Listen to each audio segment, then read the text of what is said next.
yet. I think what I've seen in some of the news reports suggests that folks are getting a little further ahead of where we're at than we currently are.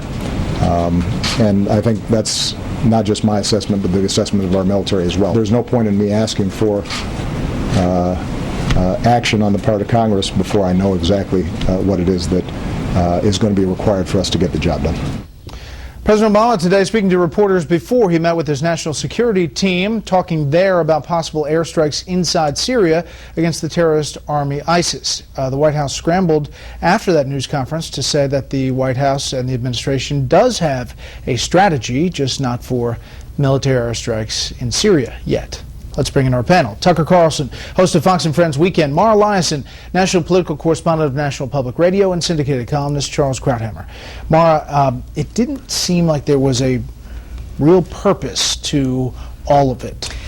I think the purpose was because he's going away, it's Labor Day weekend, and there are a lot of questions swirling around, but he didn't have an answer for them, and that was the problem, I think, of that news conference. The thing he wanted to do was say that economic growth is looking pretty good. He did mention that at the top, and then I think it was completely overwhelmed by everything else that's going on.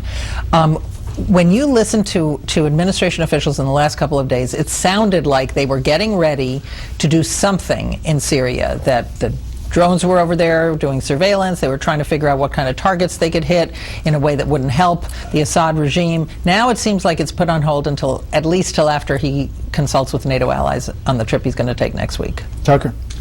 I wasn't bothered by his admission they don't have a strategy, but you ought to have, I mean, this is a fast-moving series of events. You ought to have reference points in reality, though. And the fact they haven't learned the most basic of all lessons is a little bit scary. So here you have Gaddafi, Mubarak, Saddam Hussein, all evil dictators toppled with U.S. help, replaced by, in a lot of cases, things that were worse. Chaos, which is always the worst thing. You could see that very easily happening in Syria with Assad. Assad's a bloody dictator, but was he worse than ISIS? No. And so it seems to me the first point they ought to make is we don't want any more chaos. We know that's the worst thing for our interests and for the world, and they don't seem to have figured that out. Well, let's get your reaction first.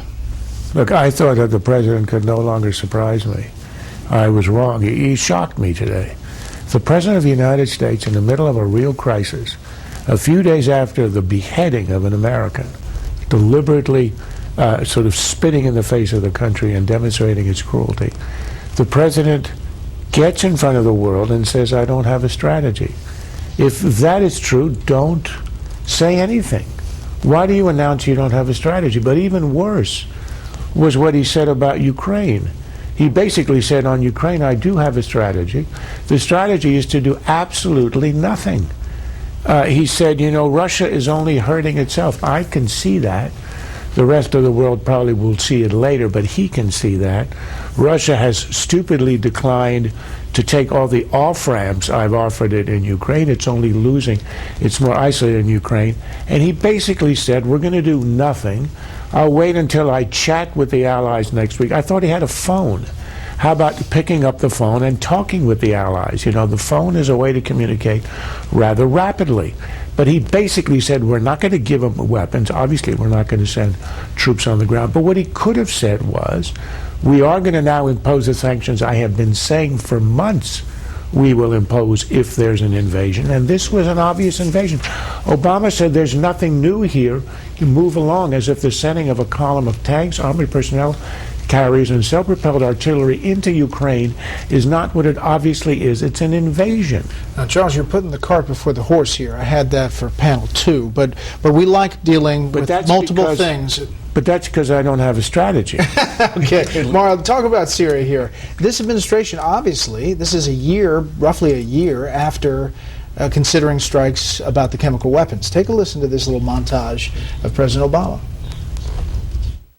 It's not a question of when Assad leaves, or if Assad leaves. It's a question of when. Assad will leave power. It's not a question of if, but when. I am confident that Assad's days are numbered. I think Assad must go, and I believe he will go. I don't think there's a situation where we have to choose between Assad or the kinds of people who carry on the incredible violence that we've been seeing there. I don't see any scenario in which Assad somehow is able to bring peace and stability. That's striking. It's striking, and you know, the administration, I give them credit for one thing. In Iraq, they explained what they wanted to happen. They were going to bomb ISIS, and they wanted the Iraqi government to reform itself in a more inclusive manner. On Syria, all they can say is, we want to strengthen the moderate opposition. The problem is that these are the same moderate opposition that the president told Thomas Friedman that it wasn't a good idea to send arms to because they were a bunch of pharmacists and dentists and doctors, and that's kind of all he's got right now.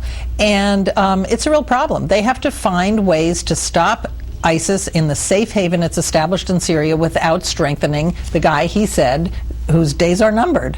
But is it a surprise to anyone? This is what happens when you have a foreign policy run by college sophomores like Samantha Power, whose driving instinct is to stop cruelty wherever it happens. No, the driving force behind American foreign policy is to protect American interests. And again, chaos and craziness, which inevitably gives rise to lunatic groups like ISIS, always, everywhere, in every country, it always happens.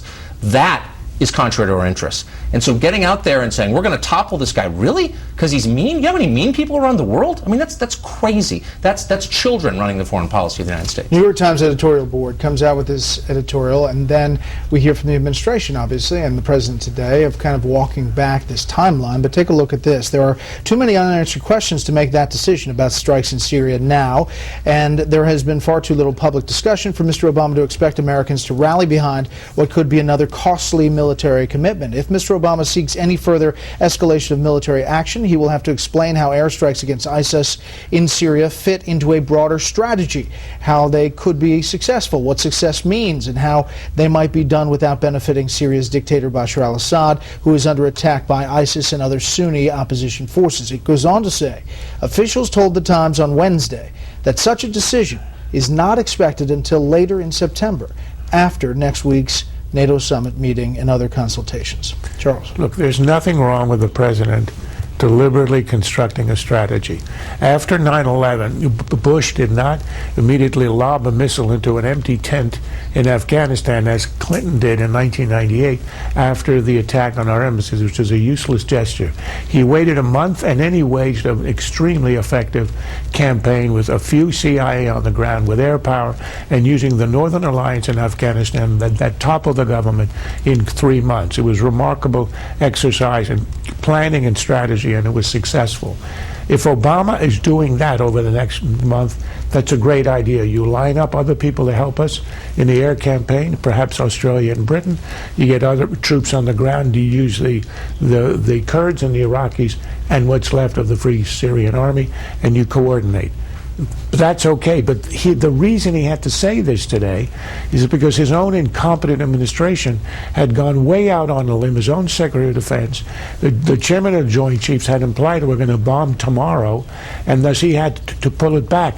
The president has to run a foreign policy and have the minimum of discipline instead of spending all his time undoing what others have said or what he has said. This is fairly elementary. It's diplomacy and strategy 101. What about Russia?